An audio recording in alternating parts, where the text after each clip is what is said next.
মার্কিন president Donald Trump আবারও তৃতীয় মেয়াদে ক্ষমতায় আসতে পারেন কিনা তা নিয়ে আলোচনা করেছেন। সোমবার এয়ারফোর্স ওয়ানে সাংবাদিকদের প্রশ্নে তিনি বলেন, চাইলে ভাইস প্রেসিডেন্ট পদে প্রার্থী হতে পারেন, তবে সঙ্গে সঙ্গেই বলেন, আমি এটা করব না, এটা ঠিক হবে না। তবে সাবেক হোয়াইট হাউস কৌশলবিদ স্টিভ ব্যানন দাবি করেন, ট্রাম্প 2028 সালের পরও ক্ষমতায় থাকতে পারেন, এমন অনেক বিকল্প নাকি বিবেচনায় রয়েছে, যদিও তিনি এ বিষয়ে বিস্তারিত জানাননি।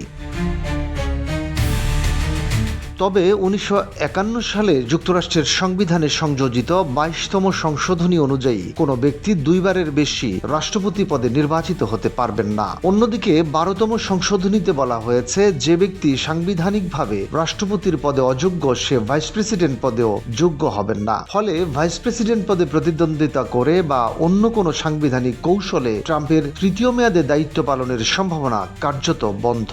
অন্যদিকে 22তম সংশোধনী বাতিল বা পরিবর্তন করতে হলে যুক্তরাষ্ট্রের কংগ্রেসের উভয় কক্ষে 2/3 ভোটে অনুমোদন পেতে হবে এবং পরবর্তীতে অন্তত 50টি রাজ্যের 3/4 আইনসভা থেকে অনুমোদন নিতে হবে, যা বর্তমান রাজনৈতিক অচলাবস্থায় প্রায় অসম্ভব।